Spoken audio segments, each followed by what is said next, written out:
Hi friends, कैसे हैं आप सभी। आशा करता हूँ आप सभी बहुत ही बिल्कुल ठीक होंगे। जैसा कि आपने वीडियोस के स्टार्टिंग में देखा कि आज हम बात करने वाले हैं गुड्स रिसीव नोट की, यानी कि जिसको बेसिकली हम बोलते हैं जीआरएन। ठीक है। तो जीआरएन क्या होता है? जीआरएन बेसिकली होता है गुड्स रिसीव नोट, इसका फुल फॉर्म होता है। ठीक है। वेयर हाउसेस में या जो भी ऑनलाइन कंपनियां काम करती हैं, जहाँ पर आपका प्रोडक्ट किसी सप्लायर के द्वारा, किसी कंपनी के द्वारा आता है, वहाँ पर जीआरएन का यूज़ होता है। ठीक है। तो जीआरएन में क्या क्या डिटेल्स होती है मैं आपको बताते चलता हूँ। सबसे पहले आपको स्क्रीन पे देखना है, सबसे पहले होता है यहाँ पे जीआरएन नंबर।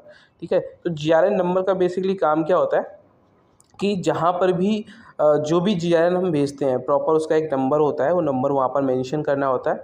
ठीक है। इसके बाद में हो जाता है सिंपल गुड्स रिसीव नोट, आपको यहाँ पर ऊपर कौन दिखा हुआ दिख जाएगा।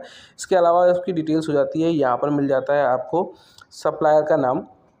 ठीक है। सप्लायर का नाम हो सकता है कि मान लीजिए आपकी कोई कंपनी है, आपकी कोई ब्रांच है, उससे आप माल सेल कर रहे हो, यहाँ पर आपको नाम मिल जाएगा।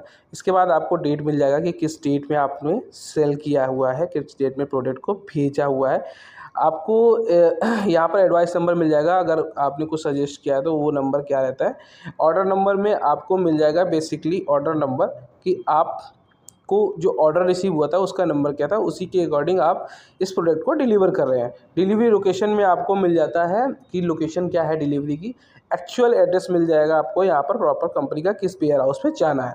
ठीक है। इसके बाद में नीचे हम देख लेते हैं कि यहाँ पर कुछ डिटेल्स दी गई हैं, जैसे कि गुड्स। तो गुड्स में आ जाएगा कि कौन सा प्रोडक्ट है, क्या प्रोडक्ट हम सेल कर रहे हैं। ठीक है। इसके बाद में आपको आ जाता है पैकिंग साइज। ये पैकिंग साइज डिपेंड करता है आपके प्रोडक्ट के ऊपर कि वो प्रोडक्ट की जो पैकिंग है वो कैसी है। अगर मान लीजिए कि कोई लिक्विड प्रोडक्ट है तो उसकी 10 ml 20 ml 50 ml में पैकिंग होगी। ठीक है। कोई टैबलेट है या कोई अदर पैकेज है। ठीक है। तो उसमें पैकेज जो आपका पैक साइज है वो यहाँ पर मेंशन होगा। इसके बाद में आ जाती है बात प्राइस की। ठीक है। तो प्राइस में आप क्या मेंशन करेंगे, देखिए प्राइस में क्या होता है कि अगर आप जो क्वांटिटी सेल कर रहे हैं, ठीक है, अगर उसका पर पीस में प्राइस है तो आप पर पीस मेंशन करेंगे। अगर आपका किसी बल्क प्राइस में, यानी कि किसी कार्टून का कोई प्राइस है तो वो कार्टून मेंशन करेंगे। लीटर में प्राइस है तो लीटर में मेंशन करेंगे। ठीक है। यहाँ पर आपकी हो जाती है कि ऑर्डर क्वांटिटी। ऑर्डर क्वांटिटी क्या हो जाती है कि ऑर्डर कितना किया गया था और कितना भेजा गया है। ठीक है। ऑर्डर क्वांटिटी में आपने डाल दिया। इसके बाद में आ जाती है आपकी डिलीवरी क्वांटिटी। तो डिलीवर्ड क्वांटिटी में क्या होता है कि जिस बंदे के द्वारा ये प्रोडक्ट को रिसीव किया जाता है, ठीक है, तो वो उसके पास कितनी प्रोडक्ट डिलीवर हुआ है, ठीक है, उसकी क्वांटिटी यहाँ पर मेंशन होती है।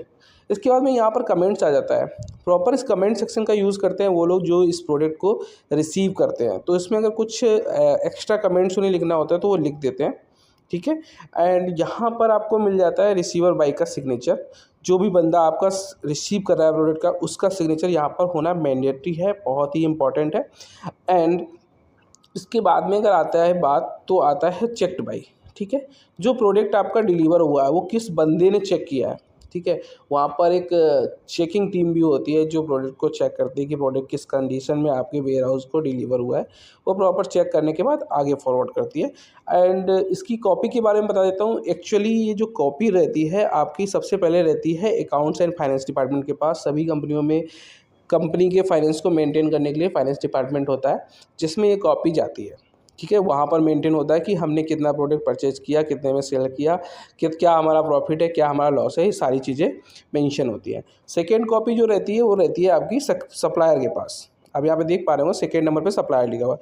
तो सेकेंड नंबर सप्लायर क्या रहता है, सप्लायर ने जिसने ये प्रोडक्ट भेजा हुआ है उसके पास भी डिटेल्स रहती है कि जी हमने इस तारीख को आपको ये प्रोडक्ट भेजा हुआ है।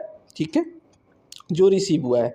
ठीक है। थर्ड जो आपका रहता है, थर्ड आपकी जो कॉपी रहती है वो स्टोर गुड्स इन्वेंट्री के पास कैसी भी रहती है, क्योंकि आपको पता है कि स्टोर में जब प्रोडक्ट पहुंचा है तो स्टोर में प्रोडक्ट पहुंचने के बाद उसकी एक क्वांटिटी होगी, क्वांटिटी वहाँ पर मेंशन रहेगी, तभी तो वो मेंटेन कर पाएंगे कि हमारे पास कितना प्रोडक्ट अभी है, कितना हम सेल कर सकते हैं, कितना हम अभी डिलीवर कर सकते हैं।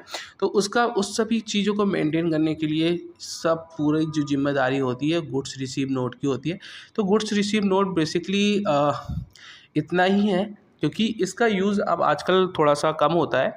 मैनुअल अगर कहीं पर प्रोसेस होता है तो यहाँ पर यूज़ किया जाता है। अभी तो ऑनलाइन कई सारे सॉफ्टवेयर आ गए हैं तो उनका यूज़ किया जाता है। अगर जीआरएन से रिलेटेड आपका कोई क्वेश्चन होता है तो आप कमेंट सेक्शन में कमेंट कर सकते हैं, मैं आपको वीडियो प्रोवाइड करवा दूंगा।